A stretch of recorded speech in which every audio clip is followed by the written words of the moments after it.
रवींद्र वस्त्र निकेतन मध्ये सुरू आहेत दिवाळीच्या गुलीगत ऑफर्स। तब्बल 2 एकरात विस्तारलेल्या रवींद्र वस्त्र निकेतन मध्ये फुल फॅमिलीची full shopping. Diwali double gift धमाका दिनांक 15 ऑक्टोबर ते 10 नोव्हेंबर पर्यंत 4500 रुपयांच्या पुढील प्रत्येक खरेदीवर हमखास गिफ्ट। प्रथम बक्षीस 3 दुचाकी, द्वितीय बक्षीस 23 LED टीव्ही, तृतीय बक्षीस 79 मिक्सर, चतुर्थ बक्षीस 83 कुकर्स यांसह आकर्षक ऑफर्स। तर मग वाट कसली बघताय, त्वरा करा। फॅशन वाली दिवाळी साजरी करायची फक्त रवींद्र वस्त्र निकेतन मध्ये। रवींद्र वस्त्र निकेतन, सलगरे व शाखा।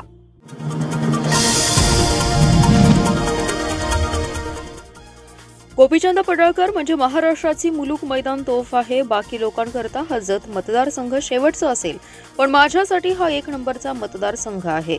जत विधानसभा हा महाराष्ट्राचे प्रवेशद्वार आहेच आणि माझा गोपीचंद या जत मधून विधानसभा लढवत आहे। गोपीचंद पडळकरांना या निवडणुकीत निवडून द्या, जतचा विकास करून जत 1 नंबरचा नेतो असं आश्वासन देवेंद्र फडणवीसांनी दिलंय। काही लोकांनी जतचा दुष्काळ पुसण्यासाठी प्रयत्न केले नाहीत। जत तालुक्यातील 64 गावातील दुष्काळ आपण कायमस्वरूपी भूतकाळ करायचं ठरवलंय। या गावांमध्ये बागायती शेती लवकरच होईल। मी मुख्यमंत्री होणे अगोदर या सिंचन योजना बंद होत्या। टेंभू उपसा सिंचन योजनेला 7370 कोटी रुपये आपण दिले, त्यामुळे सांगली जिल्ह्यात 2 लाख हेक्टर जमीन पाण्याखाली आली आहे। उपसा सिंचन योजनांना सौर ऊर्जा देण्याचा आता निर्णय घेतला, त्यामुळे वीज बिल भरावं लागणार नाही। याचा पहिला प्रयोग म्हैसाळ योजनेवर केलाय, असे देवेंद्र फडणवीस म्हणाले। राज्यातील भाजपाचा प्रचार शुभारंभ तथा जत विधानसभा मतदारसंघातील भाजपाचे उमेदवार गोपीचंद पडळकर यांच्या समर्थनार्थ झालेल्या सभेत फडणवीस बोलत होते। यावेळी सुरेश खाडे, सदाभाऊ खोत, रवींद्र आरळी यांच्यासह प्रमुख नेते उपस्थित होते। देवेंद्र फडणवीस म्हणाले, दुष्काळी तालुक्याला पाणी दिलं तर ऊस तोडीला मजूर मिळणार नाहीत। या दृष्टिकोनातून आजवर सत्ता भोगलेल्यांनी दुष्काळी तालुक्यांना दुष्काळातच खिचपट ठेवण्याचं काम केल्याचा आरोपही त्यांनी यावेळी केलाय। सांगली विधानसभा मतदारसंघात काँग्रेसमधील बंडखोरीचं षडयंत्र भाजपकडून 6 महिन्यांपासून शिजवलं जात होतं। मला प्रदेश काँग्रेसचे प्रमुख नेत्यांनी सावध केलं होतं। आमदार विश्वजित कदम यांनी खूप ताकदीने ते टाळण्याचा प्रयत्न केला, मात्र दुर्दैवाने ते टाळता आलं नाहीये। आता लढाई आर-पारची आहे। गेल्या वेळी भाजप बाल बाल बचे अशी स्थिती होती, यावेळी चुन चुन के मारेंगे असा इशारा काँग्रेसचे उमेदवार पृथ्वीराज पाटील यांनी आज येथे दिलाय। महाविकास आघाडीतील काँग्रेस, राष्ट्रवादी काँग्रेस, शरदचंद्र पवार पक्ष, शिवसेना, उद्धव बाळासाहेब ठाकरे पक्ष, आम आदमी पक्ष, शेतकरी कामगार पक्ष, समाजवादी पक्ष कार्यकर्त्यांची नियोजन बैठक कच्ची जैन भवनमध्ये झाली, यावेळी ते बोलत होते। पृथ्वीराज पाटील म्हणाले, आमदार विश्वजित कदम यांनी मला मेरिटवर उमेदवारी दिली, त्यांनी विधान परिषद द्यायचं ठरवलं होतं, तरीही त्यांनी बंडखोरी केली, याचं दुःख आहे। ही बंडखोरी राहावी यासाठी भाजप पक्षाकडून बेमालूम प्रयत्न सुरू होते। धूर्तपणे नियोजन केलं जात होतं। राज्यात पक्ष फोडणाऱ्या भाजपने सांगलीत काँग्रेस फोडण्याचा पॅटर्न राबवलाय। त्यांचा हा डाव जनता हाणून पाडेल। या स्थितीत आमच्या कार्यकर्त्यांवर दबाव टाकला जातोय, त्यांना दम दिला जातोय। माझी विनंती आहे, हे थांबवा। तुम्हाला भाजपला मदत करायची आणि मला भाजपला पराभूत करायचे, असंही ते म्हणाले। सांगलीमध्ये मला विकासाचं राजकारण करायचंय। काही लोक मला मौनी आमदार अशी टीका करतात, पण मला बोलायला लागत नाही। एक पत्र दिलं की निधी मिळतो, त्यामुळे माझ्यावरील टीकेला विकास कामांमधून उत्तर देतो। मतदारसंघातील उर्वरित कामे पूर्ण करायची आहेत। पुढील 5 वर्षात एकही काम शिल्लक राहणार नसून मागणीमुक्त मतदारसंघ करण्याची ग्वाही आमदार सुधीर गाडगीळ यांनी दिली आहे। मारुती चौकात भाजप महायुतीचे उमेदवार आमदार सुधीर गाडगीळ यांच्या प्रचाराचा शुभारंभ सभेत आमदार गाडगीळ बोलत होते। यावेळी आमदार सदाभाऊ खोत, माजी आमदार दिनकर पाटील, नितीन शिंदे, प्रदेश उपाध्यक्ष शेखर इनामदार, पृथ्वीराज पवार, जनसुराज्याचे समित कदम, राष्ट्रवादीचे शहर जिल्हाध्यक्ष पद्माकर जगदाळे, सेनेचे जिल्हा प्रमुख महेंद्र चंडाळे यांची प्रमुख उपस्थिती होती। दरम्यान सांगलीचे आराध्य दैवत गणपती मंदिरात प्रचाराचा नारळ फोडून प्रचार फेरी काढण्यात आली। आमदार गाडगीळ म्हणाले, माजी आमदार स्वर्गीय संभाजी पवारांमुळे मी राजकारणात आलो। त्यांनी पहिल्यांदा मला जिल्हाध्यक्ष केलं।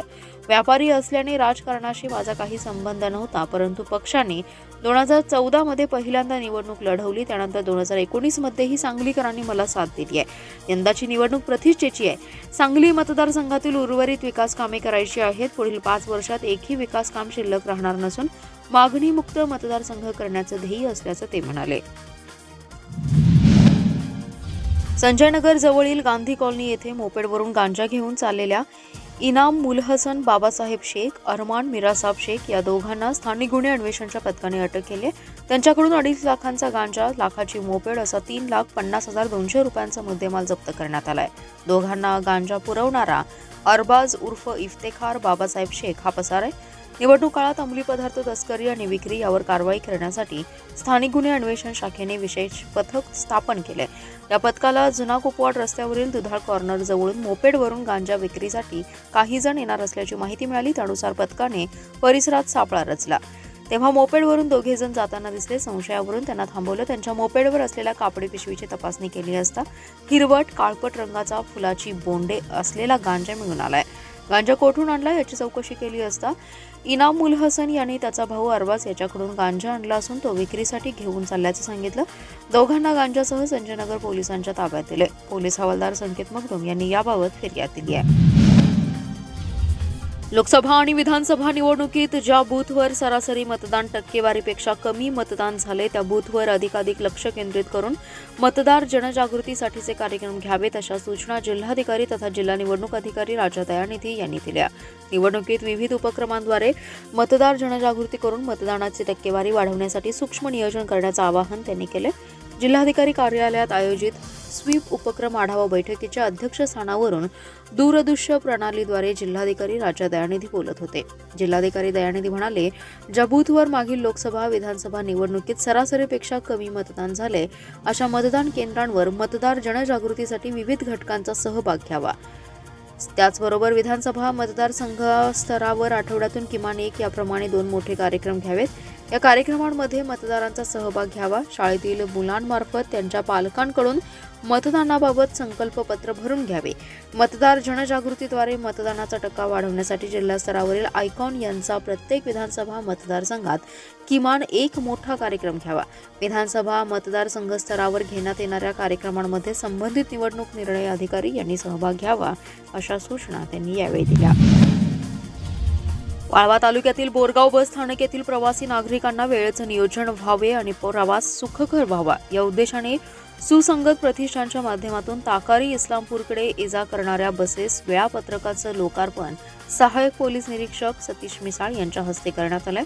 यावेळी संदीप पाटील, प्रदीप गावडे, पवन पाखले, जयंत वाटेगावकर, सागर शिंदे, सचिन झेंडे, कुमार वाटेगावकर, भूषण पाटील, अरविंद सावंत, प्रकाश पाटील, विनायक वाडेकर, जीवन झेंडे, जालिंदर पाटील, काकासो सिसाळे, संतोष मेहत्रे, अमोल जाधव, संजय चाळके, संपत सुर्ले, दादासो झेंडे, श्रीहरी पाटील आणि गावातील नागरिक उपस्थित होते. अधिक पाटील, निलेश भालेकर, गजानन कोगनुरे, हनुमंत मुळीक, नागराज चांदकोटी यांनी विशेष परिश्रम घेतले. स्वागत अध्यक्ष सतीश डांगे यांनी केले तर दत्तात्रय फसाले यांनी प्रास्ताविक केलं. सुसंगत प्रतिष्ठान सदस्य श्रीकांत सूर्यवंशी यांनी आभार मानले.